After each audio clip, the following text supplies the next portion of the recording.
സംഗതി തന്തയ്ക്ക് വിളിച്ചിടേണ്ട വീഡിയോ ആണ് കുറച്ച് ആളുകളത്. പക്ഷേ ചെയ്യാത്തത് നമ്മുടെ വ്യൂവേഴ്സ് ഇത് കണ്ടുകൊണ്ടിരിക്കുമ്പോൾ അവർക്കൊരിത് വരാൻ പാടില്ലല്ലോ. നിങ്ങളെല്ലാവരും ഞാൻ വിളിക്കുന്നത് പോലെ തന്നെ പലരുടെയും പിതാവിനെയും ബാക്കിയുള്ളവരെയൊക്കെ ഒന്ന് സ്മരിക്കുക. ഓക്കെ, അപ്പോൾ ഇന്നത്തെ നെന്മാറ ഇരട്ടക്കൊലപാതകം, ഓക്കെ, ഇതിൻ്റെ ന്യൂസുകൾ ഇപ്പോൾ നിങ്ങൾ കാണുന്നുണ്ടാവും. ഈ നെന്മാറ ഇരട്ടക്കൊലപാതകം ചെയ്ത ചെന്താമര എന്ന് പറഞ്ഞവനാണ് നിങ്ങൾ ഈ കണ്ടുകൊണ്ടിരിക്കുന്നത്. പോലീസുകാർ ആലോലം പാടി സ്റ്റേഷനിലേക്ക് വിളിച്ചു വരുത്തി കഴിഞ്ഞ ഡിസംബർ 29 കൊല്ലപ്പെട്ട സുധാകരനും മകളും പോലീസിൽ കംപ്ലൈൻറ്റ് ചെയ്തതാണ് വധഭീഷണിയുണ്ട് ഈ വ്യക്തിയിൽ നിന്നെന്ന്. പക്ഷേ പോലീസുകാർ മൈൻഡ് ചെയ്തില്ല. ഈ പരാതിപ്പെട്ട ഇപ്പോൾ കൊല്ലപ്പെട്ട സുധാകരൻ്റെ ഭാര്യയെ 2019 കൊന്നിട്ടാണ് ഈ പറഞ്ഞ ചെന്താമര ജയിലിൽ പോയിട്ടുള്ളതും ഇപ്പോൾ പുറത്തു വന്നത് ബെയിൽ കിട്ടിയിട്ട്. ഓക്കെ, എന്നിട്ടാണ് സുധാകരനെയും സുധാകരൻ്റെ അമ്മയെയും കൊന്നത്. ഇനി ആകെ മക്കൾ മാത്രമേ ബാക്കിയുള്ളൂ. അപ്പം ഇവൻ്റെ മൈൻഡ് എന്താണെന്ന് വെച്ചെങ്കിൽ ഇവൻ്റെ ഭാര്യ ഇവനെ ഇട്ടിട്ട് പോകാൻ കാരണം സുധാകരൻ്റെ ഫാമിലിയാണ്. സുധാകരൻ്റെ ഫാമിലിയെ തീർത്ത് കളയും എന്നാണ് ഈ നല്ലവനായ മനുഷ്യൻ പറഞ്ഞു നടക്കുന്ന നാട്ടിൽ.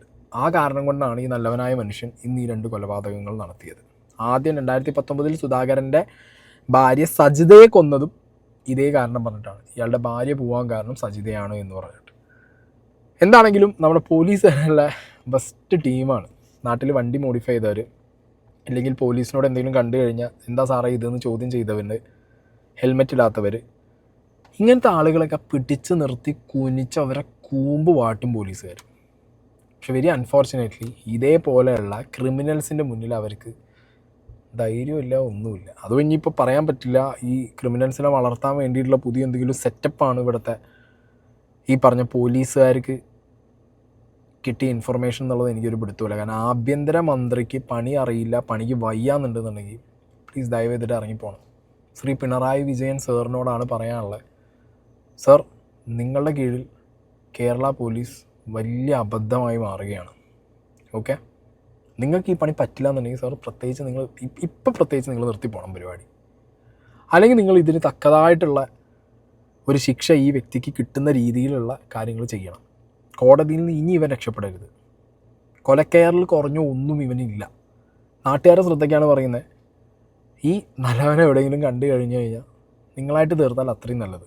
നാളെ നിങ്ങളെ പേരിൽ കേസ് വരും എന്നുള്ള കാര്യം എന്താണെങ്കിലും ഉറപ്പാണ്. പക്ഷെ പറയാതിരിക്കാൻ പറ്റുന്നില്ല. ഇത്രയും ക്രിമിനൽ മൈൻഡഡ് ആയിട്ടുള്ള ഒരുത്തനെ പുറത്തിറങ്ങി വിടാൻ നാട്ടുകാർ സമ്മതിക്കരുതെന്ന് എനിക്ക് പറയാനുള്ളൂ. കാരണം ഇവനൊക്കെ ഇനി നാട്ടിലിറങ്ങിയിട്ട് എത്ര ആളെ തീർക്കുന്നുള്ളത് നിങ്ങളൊന്ന് ഇതിനൊക്കെ സിറ്റുവേഷൻസ് ഒരുപാടുണ്ട്. അതിലേക്ക് നമുക്ക് വരാം. ഓക്കെ, എന്താണെങ്കിലും ഞാൻ ഇന്ന് വന്ന വാർത്ത എന്നോട് വയ്ക്കാം. നെന്മാറ പോത്തുണ്ടി സ്വദേശി സുധാകരൻ, അമ്മ മീനാക്ഷി എന്നിവരെയാണ് അയൽവാസിയായ ചെന്താമര വെട്ടിക്കൊലപ്പെടുത്തിയത്. സുധാകരന്റെ ഭാര്യ സജിതയെ വെട്ടിക്കൊന്ന കേസിൽ ജാമ്യത്തിലിറങ്ങിയാണ് ചെന്താമര ആക്രമണം നടത്തിയത്. ഇതാണ് ഏറ്റവും ചുരുക്കത്തിൽ ഈ ന്യൂസ് നിങ്ങൾ കണ്ടു കാണും. ഓക്കെ, ഇത് ഞാനിവിടെ വെക്കാൻ തന്നെ കാരണം എന്ന് പറഞ്ഞു കഴിഞ്ഞാൽ പോലീസുകാരുടെ അനാസ്ഥ. ഓക്കെ, ഞാനിവിടെ ഒരു ക്ലിപ്പ് പ്ലേ ചെയ്യാം. ഇത് പോലീസ് സ്റ്റേഷനിലേക്ക് ഡിസംബർ 29 കഴിഞ്ഞ ഡിസംബർ 29 ഇപ്പം മരിച്ച ആളും മകളും പോയി കേസ് കൊടുത്തതിനെ തുടർന്ന് പോലീസുകാർ വിളിച്ചിട്ട് ഇയാളെ ആലോലം താലോളം പാടാൻ വേണ്ടി വിളിച്ച് സ്റ്റേഷനിൽ വരുത്തിയതും അവിടുന്ന് എന്ത് ചെയ്തു, മോനെ ഇനി അവിടെ പോരുത്തിട്ട് മുന്നേ പറഞ്ഞിട്ട് അവിടുന്ന് എന്ത് ചെയ്തു, ഇവനെ പറഞ്ഞു വിട്ടു. നാട്ടുകാർ ഒന്നടങ്കം പറയുന്നു ഇവൻ കത്തിയും പിടിച്ചില്ല, നാട്ടിൽ കൂടി ഇവരെ കൊല്ലുമെന്ന് പറഞ്ഞ് നടക്കാം. നാട്ടുകാർക്ക് വേറൊരു ട്രോഫി കൊടുക്കണം. സ്വന്തം നാട്ടിൽ ഇതേപോലെ വധഭീഷണി ഉയർത്തിയിട്ട് മാനസികം എന്നൊക്കെ പറഞ്ഞോ അല്ലെങ്കിൽ മയക്കുമരുന്ന് പറഞ്ഞിട്ടോ ഏതെങ്കിലും ഒരുത്തം നടക്കുന്നുണ്ടെന്നുണ്ടെങ്കിൽ എറിഞ്ഞു വീഴ്ത്തണ്ടേ അവനെ. അതോ ഇനി നമ്മളെ വീട്ടിലല്ല, നമുക്കൊന്നും പ്രശ്നമില്ലല്ലോ, വേറെ ആരുടെയും വീട്ടിലാണോ നടക്കണേ എന്നുള്ള ചിന്താഗതിയാണ് നാട്ടുകാർക്ക് എന്നുണ്ടെങ്കിൽ നാളെ നിങ്ങളെ വീട്ടിലും കയറി വരും ഇങ്ങനത്തെ ആളുകൾ. മനസ്സിലായോ? വേറെ ഒരുത്തൻ ഒരു ദിവസം ഇപ്പോൾ കുറച്ച് ദിവസം മുമ്പാണ് വീട്ടിൽ കയറി 2-3 ആളെ വെട്ടി തീരുമാനമാക്കിയത്. ഇപ്പം അതാ പിന്നെ ഈ ക്രിമിനൽസിനെയൊക്കെ വളരാൻ വിടുന്നത് എവിടുന്നാ? ജയിലിൽ നിന്നല്ലേ. ഓക്കെ, ഈ പോലീസുകാരുടെ ഒരു എക്സ്പ്ലനേഷൻ ഉണ്ട്, അത് വളരെ മികച്ചൊരു എക്സ്പ്ലനേഷനാണ്. തിരച്ചിൽ നടത്തുന്നുണ്ട്. പിന്നെ അയാൾ പോകാൻ ചാൻസുള്ള അയാളുടെ 1-2 റിലേറ്റീവ്സിൻ്റെ വീട്ടിലേക്ക് ആളുകളെ അയച്ചിട്ടുണ്ട്, നോക്കുന്നുണ്ട്. പോലീസിൻ്റെ ഡ്രോൺ വന്നിട്ടുണ്ട്, അവർ സെർച്ച് ചെയ്തുകൊണ്ടിരിക്കുന്നുണ്ട്. അറിയില്ല, അയാൾ ഇവിടെ വരണ്ടാന്ന് നമ്മൾ CI അവിടെ പറഞ്ഞയച്ചതാണ്. ഇങ്ങോട്ട് ഇവിടെ പോകരുതെന്ന് പ്രൊഹിബിഷൻ ഓർഡർ ഉള്ളതുകൊണ്ട് പോകണ്ടെന്ന് പറഞ്ഞയച്ചതാണ്. അപ്പോൾ ഇടയ്ക്ക് ഇവിടെ ജസ്റ്റ് ഒന്ന് വന്നിട്ട് അങ്ങനെ തിരിച്ചു പോകാറ്. പിന്നെ വടക്കൻ ജില്ലയിൽ ഏതോ റിലേറ്റീവിൻ്റെ വീട്ടിലാണ് അത്ര അയാൾ ഇരിക്കാറ്. അപ്പോൾ ഇടയ്ക്കൊന്ന് വന്നിട്ട് പോയതാണ്. അപ്പോൾ ഇന്നലെ വന്നപ്പോഴാണ് ഈ ഇഷ്യൂസ് അയാൾ ഇവിടെ പ്രശ്നം ഉണ്ടാക്കി. ഇവിടെ നിന്ന് ആരും വിളിച്ച് പറഞ്ഞില്ല. പക്ഷേ 29 പരാതിയിൽ നമ്മൾ നടപടി എടുത്തിട്ടുണ്ട്. കൊലപാതക കേസിൽ പുറത്തിറങ്ങിയ പ്രതിയെ മോണിറ്റർ ചെയ്യാൻ പറ്റില്ല എന്നുണ്ടെന്നുണ്ടെങ്കിൽ സാറ് തൊപ്പി ഊരി വെച്ച് പോകണം. CI ആണെന്നുണ്ടെങ്കിൽ ആ സ്റ്റേഷനിൽ ഏത് പോലീസാണ്, അല്ലെങ്കിൽ നിങ്ങളൊരു കാര്യം ചെയ്യും, നിങ്ങളെ പിടിപ്പിച്ചുകൊണ്ടാണ് ഇന്നിപ്പോൾ ഇത് സംഭവിച്ചത്. നിങ്ങൾ ഈ പ്രതിയെ കൃത്യമായി മോണിറ്റർ ചെയ്തു എന്നുണ്ടെന്നുണ്ടെങ്കിൽ ഈ വിഷയം വരില്ലായിരുന്നു. പ്രത്യേകിച്ച് ഈ മരിച്ച വ്യക്തി അവിടെ നിന്ന് കേസ് നിന്ന് പോയതാ, എന്നിട്ട് നിങ്ങളതിന് എന്ത് ചെയ്തില്ല, കാര്യത്തിലെടുത്തില്ല. ഏതെങ്കിലും VIP ആണെന്നുണ്ടെങ്കിൽ നിങ്ങളിപ്പോൾ എന്ത് ചെയ്യും, സലാം പറഞ്ഞ് നിന്നിട്ട് വീടിന് പോലീസ് കാവലിട്ടിട്ട് പോകുമല്ലോ സാർ. എന്നാലും സാർമാരൊരു കാര്യം ചെയ്യും, ഇത്തിരിയെങ്കിലും നിങ്ങൾക്ക് കുറ്റബോധം ഉണ്ടെന്നുണ്ടെങ്കിൽ നിങ്ങളെ ശമ്പളത്തിൽ നിന്ന് കിട്ടുന്ന ഒരു പങ്കാ വീട്ടിലേക്ക് കൊടുക്കുക കുട്ടികൾക്ക്. ഇല്ലെങ്കിൽ ഇവിടുത്തെ ആഭ്യന്തരമന്ത്രി ശ്രീ പിണറായി വിജയൻ സഖാവേ, നിങ്ങളെ പാർട്ടി ഫണ്ടിൽ നിന്നോ നിങ്ങളുടെ സ്വന്തം ബാങ്ക് അക്കൗണ്ടിൽ നിന്ന് എടുത്ത് കൊടുക്കുക കുട്ടികൾക്ക് ജീവിക്കാൻ ഇനി മുന്നോട്ട്. കാരണം നിങ്ങളുടെ മൂക്കിന് താഴെ നിങ്ങൾ ഭരിക്കുന്ന സമയത്ത് നിങ്ങളുടെ ആഭ്യന്തരം ഇത്രത്തോളം മികച്ചതായതുകൊണ്ടാണ് ഇന്നിപ്പോൾ ഈ ഗതി ആ കുട്ടികൾക്ക് വന്നത്. കൊടുത്തതാണ്, പിന്നെ ഇവിടുത്തെ നാട്ടുകാർ പോയി കൊടുത്തതാണ്. എന്നിട്ട് അവരെന്താ ഇങ്ങനെ ചെയ്യണമെന്ന് അറിയില്ല. വിളിച്ചു വരുത്ത അന്വേഷിക്കാൻ പറഞ്ഞിട്ട് പോയി. എനിക്കാണെങ്കിൽ ഇവിടെ വരെ പേടിയായി പറഞ്ഞിട്ടാണ് ഞാൻ അവിടെ തന്നെ ഇരുന്നത്. അയാളെ രാവിലെ വിളിച്ചുകൊണ്ട് പോയി അതേപോലെ തന്നെ തിരിച്ചു കൊണ്ടാക്കണം. അയാൾ എൻ്റെ അമ്മനെ എങ്ങനെയാണോ ചെയ്ത വീട്ടിൻ്റെ ഉള്ളിൽ എങ്ങനെയാണോ ഇരുന്നത് അതേപോലെ തന്നെയാണ് ഇപ്പോഴും ഇരിക്കുന്നത്. അതൊന്നും പറഞ്ഞിട്ട് ഈ പോലീസുകാർക്കൊന്നും മനസ്സിലാവാത്തത്. അവിടെയല്ലേ ഞാനും എൻ്റെ അച്ഛനും കൂടി വന്നത്. 29-ാം തീയതി ഡിസംബർ 29-ാം തീയതി ഞാൻ വന്ന് പരാതി കൊടുത്തതാ. ഭീഷണിപ്പെടുത്തണ എനിക്കും കൂടി പേടിയായി പറഞ്ഞിട്ടാണ് ഞാൻ വരാത്തത്. അതുകൊണ്ടാണ് ഞാൻ ഇന്നലെ എൻ്റെ അച്ഛൻ ഇവിടെ വന്നതാ. എനിക്ക് പേടിയായി പറഞ്ഞതുകൊണ്ട് മാത്രം ഞാൻ വരാതിരുന്നത്. ഞാനും വന്നതാണെങ്കിൽ ഇപ്പൊ ഇതന്നെയല്ലേ എൻ്റെ അവസ്ഥ.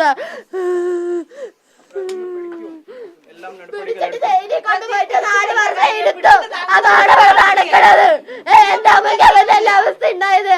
ഇപ്പൊ എന്റെ അച്ഛൻ അതന്നെയല്ലേ ഉണ്ടായത്.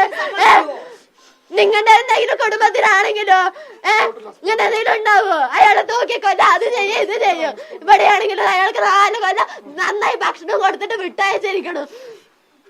ഞങ്ങളുടെ കണ്ണീരിന് വിലയില്ല. അയാളുടെ സ്വഭാവം അങ്ങനെയാണ്. അയാൾ എന്തെങ്കിലും കള്ളം പറഞ്ഞ് അങ്ങനെ വിടുകയാണ്. ഞാൻ അങ്ങനെ ചെയ്യില്ലാന്ന് അങ്ങനെ എന്തൊക്കെയാണ് തോന്നുന്നുണ്ട് പോലീസിൽ വന്ന് പറഞ്ഞത്. അതും വിശ്വസിച്ചിട്ട് വിട്ടയച്ച എന്റെ അച്ഛനും അച്ഛമ്മയ്ക്കായിട്ട് പോയത്. ഇനി എനിക്ക് ആരാ ഉള്ളത്? എനിക്ക് ഭീഷണി, അയാൾ ഇങ്ങനെ ഓരോരുത്തരുടെ കൊല്ല. അയാളുടെ ഭാര്യ പണക്കി പോയത് ഞങ്ങളുടെയാണല്ലോ ഇതാക്കണ്.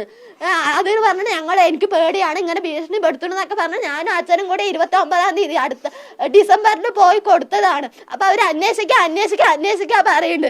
എന്താ അന്വേഷിക്കണം? രാവിലെ അയാൾ വിളിച്ചിട്ട് 2 പോലീസുകാർ വന്നിട്ട് പോലീസ് സ്റ്റേഷനിലേക്ക് വിളിക്കണം. അപ്പൊ അയാൾ ചോദിക്കാണ് തമാശയിൽ ഒന്ന് ഡ്രസ്സ് എടുത്തിട്ട് വരണോന്ന്. ഇങ്ങനെ അയാൾ എന്ത് ടൂർ പോയി കളിക്കുകയാണോ ജയിലില്? ഇങ്ങനെ ഓരോന്ന് കൊല്ലം അങ്ങനെ പോകുമ്പോ ജയിലിക്കുക. ഇങ്ങനെയാണ് അയാളുടേത്.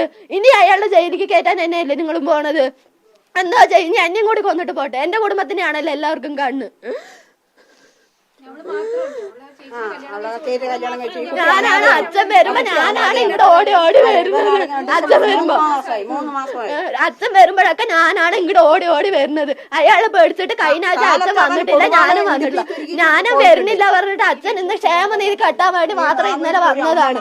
ഞാൻ ക്ഷേമനിധി കെട്ട അച്ഛൻ ഇങ്ങോട്ട് വരാൻ പേടിയാണ് പറഞ്ഞിട്ട് മാത്രമാണ് ഞാൻ നെന്മാറയിൽ ഇരുന്നത്. കുട്ടി ചോദിക്കുന്ന ഒരുപാട് ചോദ്യങ്ങളുണ്ട്. അത് ശ്രീ പിണറായി വിജയനും ഇവിടുത്തെ പോലീസുകാരുടെയും 2 കാരണത്തും അടിക്കുന്ന അടിയാണത്. ലിറ്ററലി അതിനപ്പുറം അതില്ല. പളം എന്ന് പറഞ്ഞ് കിട്ടുന്ന അടിയാണ് ആ കുട്ടി ചോദിക്കുന്ന പല ചോദ്യങ്ങളും. ഉളുപ്പില്ലാതെ അത് കേട്ടിരിക്കുക എന്നുള്ളത് മാത്രമാണ് നിങ്ങൾക്ക് ചെയ്യാൻ പറ്റും. നിങ്ങൾക്ക് അതിലും കൂടുതലൊന്നും ചെയ്യാൻ പറ്റില്ല. സോ നാട്ടുകാർ ഇനിയും വെറുപ്പിക്കാതെ, എന്തായാലും അടുത്ത വട്ടം വേറെ വഴിയില്ല, കിട്ടാനൊന്നും പോകുന്നില്ല. ഇനി ഉള്ളത് കുളമാക്കാതെ നാട്ടിലെ വെറുപ്പ് വാങ്ങാതെ ഡീസൻ്റായിട്ട് ഇറങ്ങി പോകണം എന്നുള്ള റിക്വസ്റ്റ് ആഭ്യന്തര വകുപ്പ് മന്ത്രിയോടും ബാക്കി ടീംസിനോടും ഉണ്ട്. ഓക്കെ. പിന്നെ ഈ പറഞ്ഞ പ്രതികൾ ഇവർക്ക് ബെയിൽ കിട്ടുന്നു. ഇപ്പോൾ ഒരു കാര്യം വളരെ ക്ലിയറാണ്. ഒരാളെ വെട്ടിക്കൊന്ന ഈ പ്രതിക്ക് ബെയിൽ കിട്ടണമെന്നുണ്ടെങ്കിൽ ഇയാളുടെ വീട്ടുകാർ ഇയാളെ സഹായിച്ച് കാണും. ആ വീട്ടുകാർ ആ നാട്ടിലും കാണും. മനസ്സിലായോ? ആ നാട്ടിൽ തന്നെ ഇയാളുടെ ബന്ധുക്കൾ കാണും. ബന്ധുക്കളോ സുഹൃത്തുക്കളോ അല്ലാതെ ഇയാൾക്ക് ബെയിൽ കിട്ടില്ലല്ലോ, വെറുതെ കിട്ടില്ലല്ലോ. ആരോരും ഇല്ലാത്ത ഒരാൾക്ക് ബെയിൽ കിട്ടില്ല. അങ്ങനെ കിട്ടുന്നുണ്ടെന്നുണ്ടെങ്കിൽ അതിൻ്റെ പിന്നിൽ തക്കതായ താല്പര്യങ്ങളുള്ള രാഷ്ട്രീയക്കാരും മത നേതാക്കന്മാരും കാണും. ഇവരെ യൂസ് ചെയ്യാൻ മാത്രം. മനസ്സിലായോ? അപ്പോൾ ഇയാളുടെ കേസിൽ എന്താ സംഭവിച്ചതെന്നുള്ളത് നാട്ടുകാരന്വേഷിക്കും. പോലീസല്ല, നാട്ടുകാരന്വേഷിച്ചു. പിന്നെ ഒരു പ്രതിയായ ഒരു വ്യക്തി ജയിലിലേക്ക് പോയിട്ട് ഒരു കൊലപാതകം നടത്തി പോയി കഴിഞ്ഞാൽ ആ പ്രതിയെ ഇനിയൊരു കൊലപാതകത്തിന് പ്രേരിപ്പിക്കുന്ന രീതിയിലുള്ള കാര്യങ്ങൾ, ആക്ടിവിറ്റീസ് ജയിലിൽ നിന്ന് മറ്റ് പ്രതികൾ ഇൻഫ്ലുവൻസ്ഡായി ധൈര്യം കൊടുത്ത് അതെങ്ങനെ നടക്കുന്നു? അപ്പോൾ എന്താണ് ഇവിടുത്തെ ജയിലുകളിൽ നടക്കുന്നത്? കൃത്യമായ അന്വേഷണം വേണ്ട. ഈ പിണറായി വിജയൻ ഭരിക്കുന്ന കാലത്ത് നിങ്ങൾ എടുത്തു നോക്കിക്കോ, നടന്ന എല്ലാ സംഭവങ്ങളിലും ഇതേപോലെ ക്രിമിനൽ ബാക്ക്ഗ്രൗണ്ടുള്ള ജയിലിൽ പോയി തിരിച്ചു വന്ന വ്യക്തികളാണ് ഈ കൊടൂര ആക്രമണങ്ങളൊക്കെ നടത്തുന്നത്. സോ ജയിലുകളിൽ ശിക്ഷയാണോ ഇവർക്ക് കിട്ടുന്നത്, അതോ തിന്നു കൊഴുത്ത് കൊട്ടേഷൻ ഗ്യാങ് ആയിട്ടാണോ ഇവിടെ പലരും പുറത്തിറങ്ങുന്നത്? അന്വേഷിക്കണം സാർ, നിർബന്ധമായിട്ടും. എല്ലാവരും ഇവിടുത്തെ ഓപ്പോസിഷൻ പാർട്ടീസും ബാക്കിയുള്ളവരും ഇത് കൃത്യമായി അന്വേഷിക്കണം. ഇവിടുത്തെ ക്രിമിനൽ ആളുകളുടെ ഈ മോൾഡിങ് എങ്ങനെ സംഭവിക്കുന്നു ജയിലിൽ നിന്ന് എന്നുള്ളത്, അതിന് എത്ര പോലീസുകാർ കൂട്ടു നിൽക്കുന്നു, രാഷ്ട്രീയക്കാർക്ക് എന്താണ് പങ്ക്, കൃത്യമായി അന്വേഷിക്കണം. എന്താണെന്നുണ്ടെങ്കിലും ആ നാട്ടുകാരും ആ വീട്ടുകാരും അവർക്ക് തന്നെ നഷ്ടം, നമുക്കൊക്കെ ഒരു ന്യൂസ് മാത്രമായിട്ട് തീരും. ബട്ട് ഇനി ഇങ്ങനത്തെ സംഭവങ്ങൾ ഉണ്ടാവരുത്. ഇതേപോലുള്ള പ്രതികൾ നാട്ടിലിറങ്ങിയിട്ട് ഗുണ്ടായിസം കാണിക്കരുത്. ഇനി ഇയാൾക്കൊരു കൊലക്കേർ വിധിച്ചാൽ അതിൽ പലരും വരും ഇയാൾക്ക് മനുഷ്യാവകാശം പറഞ്ഞിട്ട്. അങ്ങനത്തെ നാറികളോടൊന്നും പറയാനില്ല. ഓക്കെ, കഷ്ടമാണ് കേരളത്തിലെ അവസ്ഥ.